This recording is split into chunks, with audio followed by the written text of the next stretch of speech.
Tabaco, Mondi. Tabaco. Tabaco. Tabaco, Mondi.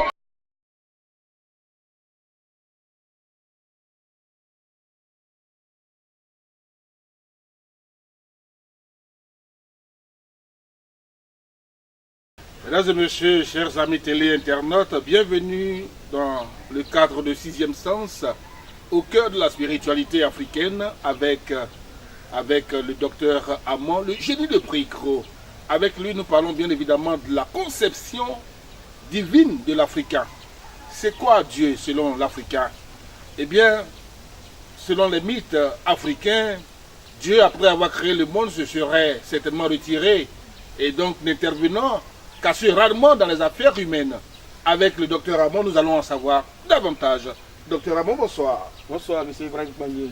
Bien, nous sommes très heureux de vous retrouver sur cette antenne, Arc-en-Ciel TV, la chaîne de toutes les couleurs. Nous allons donc élaborer ce thème. Docteur Amon, pour vous, Dieu, c'est qui, c'est quoi? En tant qu'Africain, en tant que mystique africain, guérisseur, voyant traditionnel, selon ce que vous ont enseigné nos ancêtres, Dieu, c'est quoi? Merci. Dieu, même comme Africain, comme Français, comme un Blanc, le Dieu, il n'y a pas de Dieu. Tout le monde connaît Dieu.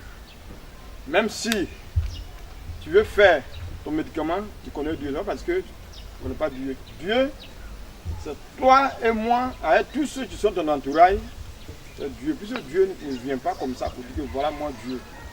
Parce que quand tu vois quelqu'un, il faut penser la personne comme toi. Ne fais pas du mal à quelqu'un.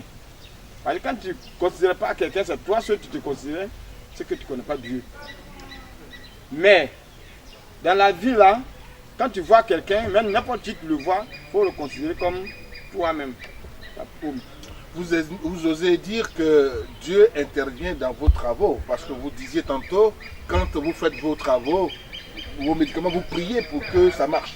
Alors, est-ce qu'il est clair, dès lors que vous, en tant que mystique, guérisseur, voyant, la Bible, le Coran, à mon avis, rejette ce que vous faites. Alors, les chrétiens ne voudront pas certainement venir se consulter, ou les musulmans, chez un guérisseur voyant, et vous osez dire que Dieu intervient dans vos travaux. Oui, parce que tout ce que tu vas faire, même quand tu vas rentrer dans ton cabinet, c'est que c'est Dieu qui a créé tout. C'est Dieu qui a créé tout. Même le bois qu'on prend à la Chine, le coche qu'on prend pour faire, c'est Dieu qui a créé. Donc, nous, on ne peut pas créer pour nous à part de ce que Dieu a créé. Parce qu'on ne peut pas faire pousser les arbres. La Chine ne peut pas faire sortir. Donc, ce que Dieu a créé là, il nous montre, guide pour mettre dans le canari ou bien pour fabriquer un accent et puis on donne des gens, soit tu fais du mal à des gens pour éviter, pour les protéger. Alors, dans ces conditions, quelle est la place du Satan dans votre travail? Si Dieu intervient, quelle est la place du démon, du diable? Mais le démon, quand la personne vient et puis il y a un démon sur lui, peut-être un démon comme un cyclone, bon, un truc de sorcellerie, on peut essayer d'éviter pour le laver, pour sortir ce qui est, il est dedans. Parce qu'il y a des gens, il est là, que ça lui pousse pour aller faire du mal à quelqu'un. Donc c'est des gens comme ça qui viennent et puis on enlève ce qui est rentré dans leur corps. Parlons de votre costume. Ça fait le costume que vous avez abordé là, c'est assez bizarre quand même, non? C'était pas bizarre. C'est vous qui voyez que c'était bizarre. Est-ce que ça fait très divin? Est-ce que... Expliquez-nous un tout petit peu. Pourquoi tout ça? Bon, je vous ai dit que mon grand-père a tué 9 éléphants.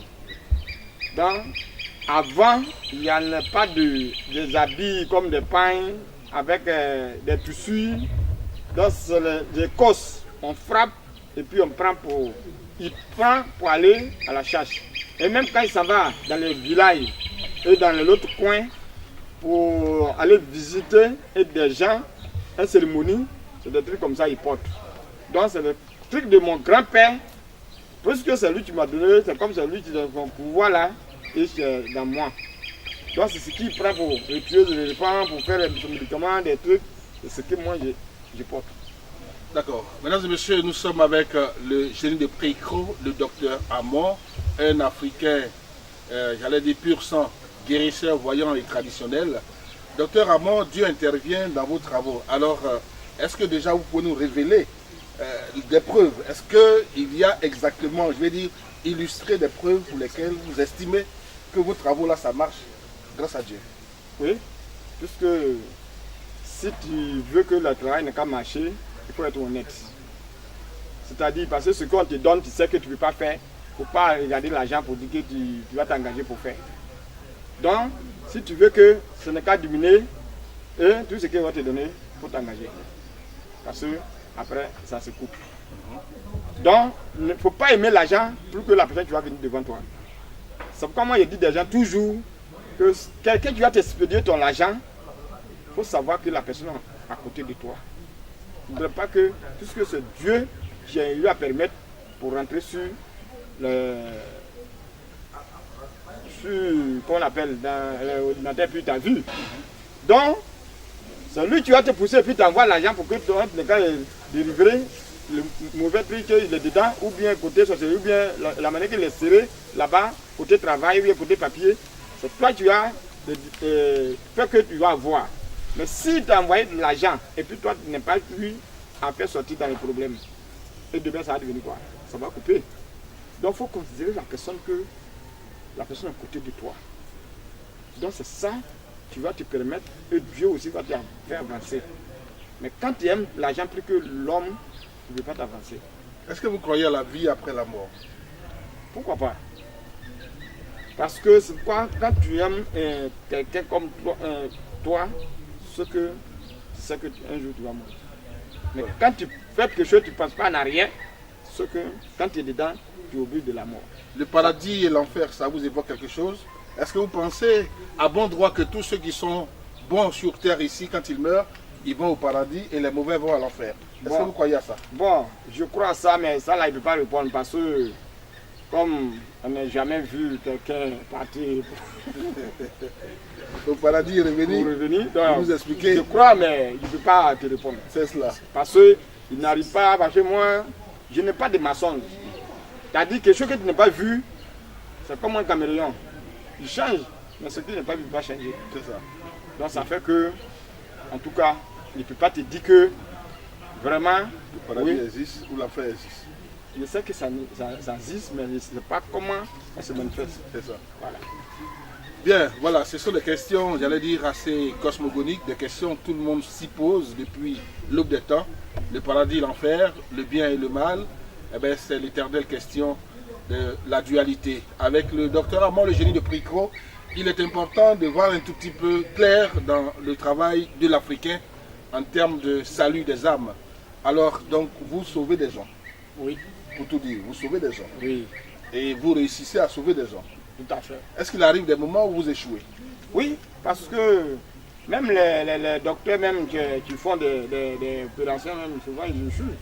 Parce que ce que nous ont déjà, Dieu même a déjà dit, c'est qu'il a eu, ça arrivé dans un programme, il ne peut pas s'échouer. Donc, ce qui n'est pas gâté, et puis les gens vont vouloir gâter, en tout cas on peut sauver ça.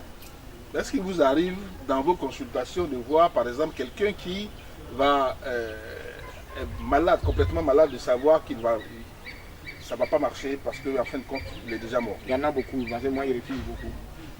Mais il ne dit pas qu'il est déjà mort, que vraiment il ne peut pas faire. Il dit que bon, comme vous êtes venu tard, parce que le médicament qui est ici, il est donné à d'autres quelqu'un. Donc vraiment, allez-y dans tel jour où vous venez. Donc quand c'est comme ça, le moment va arriver, il ne peut plus venir.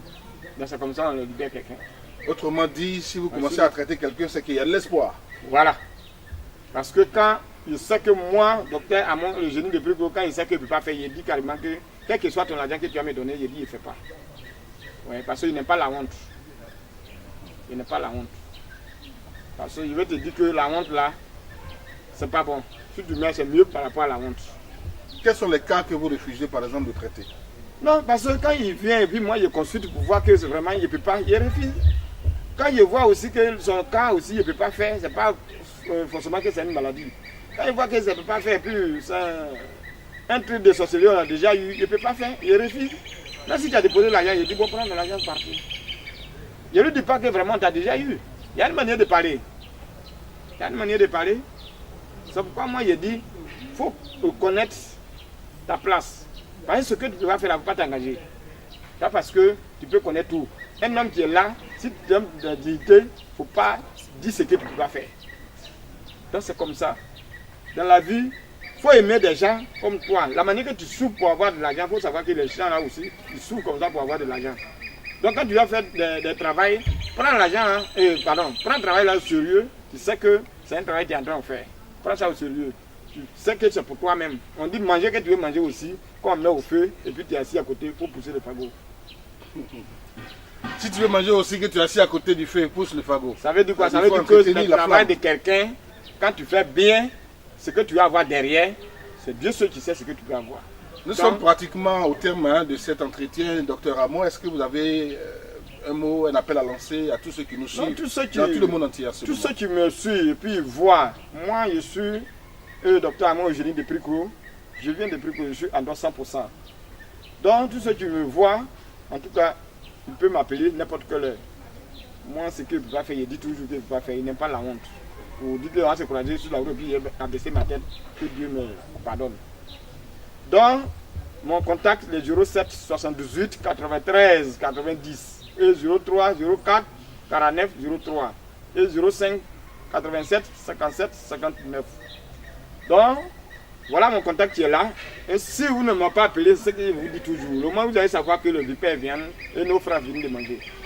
Les mythes africains disent que Dieu est parti. Il est parti laissant le soin aux humains de poursuivre son œuvre. Eh bien, la tradition africaine, la tradition authentique, existe depuis l'aube des temps. Elle a raison, elle a eu raison. Et elle se perpétue de génération en génération, notamment à travers des personnalités mystiques comme le génie de Pricot, le docteur Amon. Merci de nous avoir suivis sur Arc-en-Ciel TV. Restez toujours connectés. À très prochainement.